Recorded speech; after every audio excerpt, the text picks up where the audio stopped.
Ladies and gentlemen, welcome to the Trivisionist Let's Play of the Black Heart 2D horror-inspired fighter, free on Game Jolt and free from the developer's website. We're going through the menu options here. We're going to dive right into the story mode and show off a couple of the characters. I love them all. I want you to know this. Every single one of these characters just bleeds personality. I should also know that this is not commentary in progress.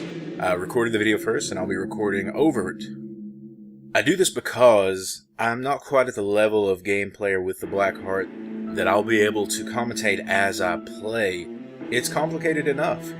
So, let's dive right in. We're going to hop out and we're going to play a little bit of Animus' storyline. Just showing you off a little bit of the cinematic here. Just to give you a taste of exactly what the intro and outro cinematics are like. There's a lot of work that went into them. But we won't spoil anything, so here we go. Popping in with Animus versus Shar Makai. I guess that's how you pronounce it. He's a giant worm, it doesn't matter. I'm a lady, he's a worm.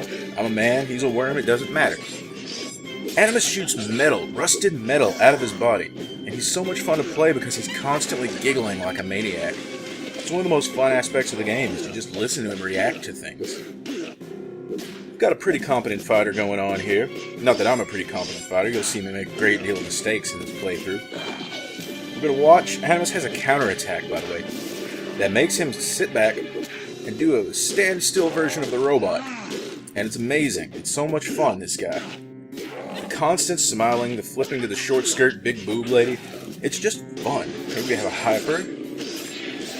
I'm sorry, a super. I keep wanting to call it a hyper move. But these are the enhanced moves that allow you to deal extra pain to your opponent, using up some of that green power gauge. Animus has kind of a Silent Hill feel to him. He reminds me of whenever you switch to the Dark World, in the first and second games in particular. It's got this rusted metal look to it. And if I remember, I love that throw.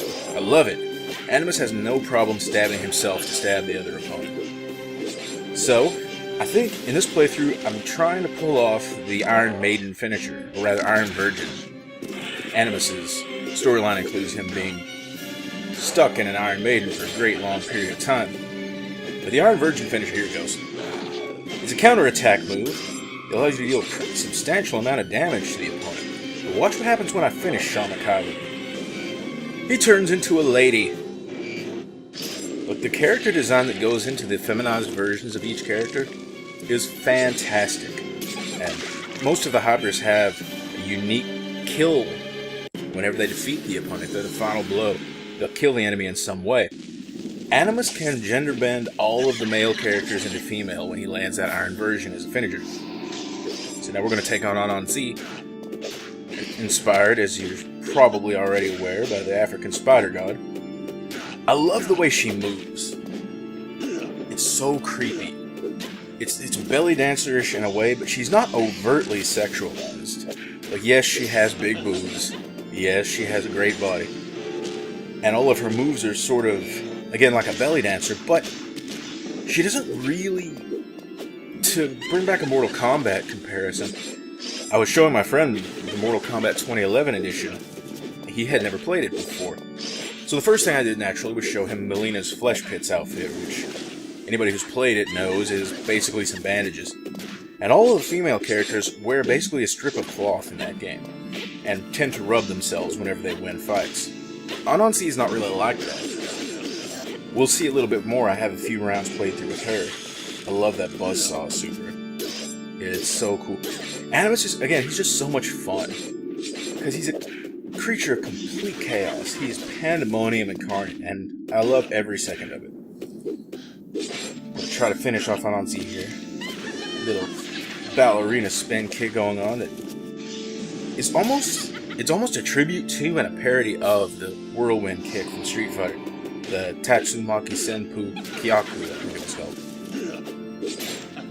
But what I should have done with this playthrough was, there's an option in the option settings that allows you to set the character's life bars to a smaller percentage. When I played through it before, I was hoping to be able to set it to 1 round instead of 2 just for time's sake. But it's pardon me. It allows you to set it as low as 30% for each fighter. And you can progress through the game pretty quickly that way. Here we go with the Iron Virgin again. Let's see what he does to Anansi. Well, so much for the sexualizing. It doesn't gender bend her, but it does strip her. Now, her animation there is not a unique one for that particular attack. It also appears in one of her one of her supers whenever it lands a finishing blow. So, we're going to go over to my favorite character, which is Noriko, the Japanese ghost doll. And I love her because I love horror movies. I'm a huge fan of horror movies. The Grudge, The Ring, Mama, The Conjuring, Insidious, the old school ones, The Exorcist, Poltergeist, that sort of thing. I watched The Babadook pretty recently, which is a tremendous horror movie that you can catch on Netflix. And I watched The Den also, which is... It's one of the movies that used the premise of Unfriended before Unfriended did. The movie recorded from Skype off a desktop, although it doesn't stick to it completely like Unfriended does. And the ending is intensely anticlimactic. But other than that, it's a good movie. Check it out on Netflix. The Den and the Babadook. That's what I love about Noriko, by the way. I keep saying hyper. Her super movies tend to bust out with some excellent added imagery. You know, in that case, an Oni goes. I love that so much. It's maybe the most unique victory, that I've ever seen. She jump scares the opponent, and you see some similar stuff in Mortal Kombat again, but, in 2D fighters like this, particularly independently developed ones, that takes a lot of work. And I really like how much work and love went into this game. It was a 7-year production cycle, made largely by one gentleman, whose name I will butcher right now, but I believe it's Andre Saborghi. He's a developer out of Argentina. And this is a Mugen Engine game. I think I mentioned that in my review. But it's one of the better ones out there. Most of them are clones of existing fighting franchises. There's a lot of Mortal Kombat, a lot of Street Fighter, and then an inordinate number of Dragon Ball Z games. These characters are all the original. Their stories are all unique. And even this background, even Pekito's background, we're in what appears to be a hospital. All the words are in Spanish. And it's just, everything is unique, and I love that about it. We're going to switch over to Anansi now. I didn't get to land Noriko's fatal move, which is amazing. I won't spoil it for you, but landed at some point. So we're here in Noriko's stage, which appears to be an attic. All of the stages have some animated element to them, and it's not like the old Street Fighter characters that would just sort of move around as you fought.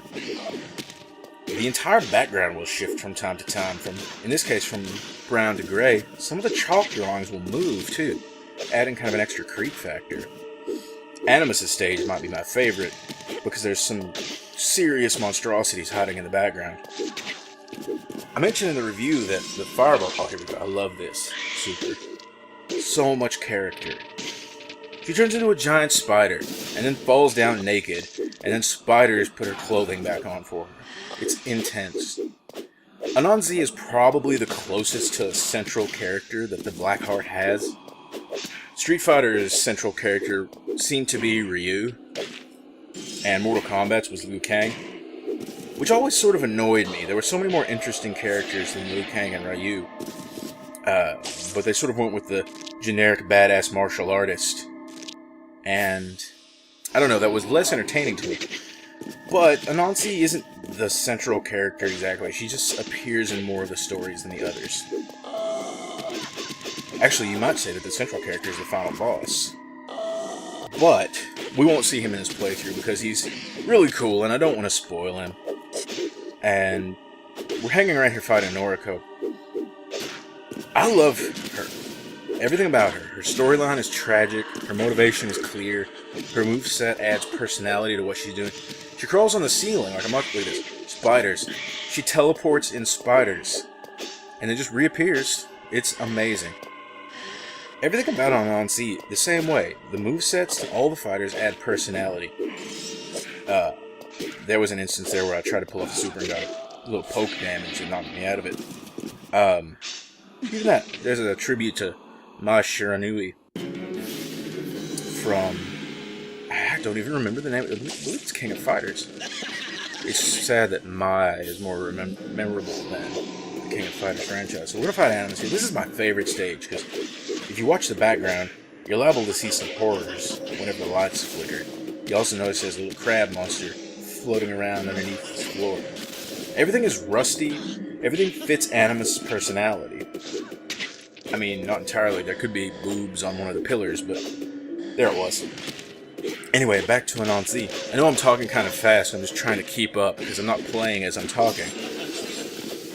There's some damage in the backgrounds. It's not extensive, so it's not really anything to think about. Every character, again, their moveset adds to their personality, adds to their character. Nobody has a generic fireball.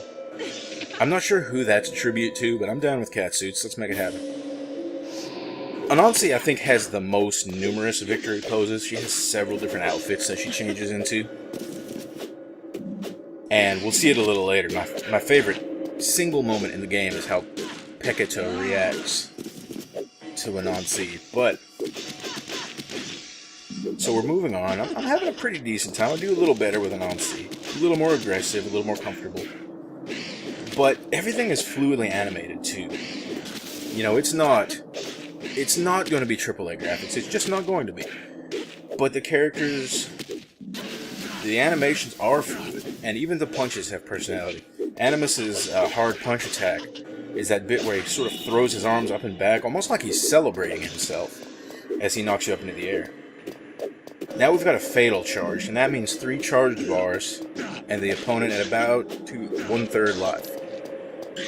I use that sticky spider web to paralyze Animus because you can frequently get poked out of the fatal moves. Here we go. Boom!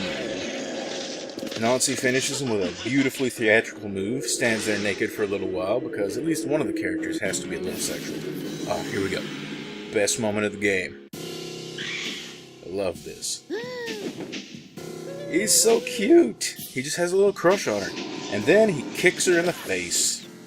But ladies and gentlemen, that's our playthrough of the Black Heart. I really love this game. I think you should download it and try it. And if you've got the cash, donate to the developer. He's doing some interesting film projects and other projects.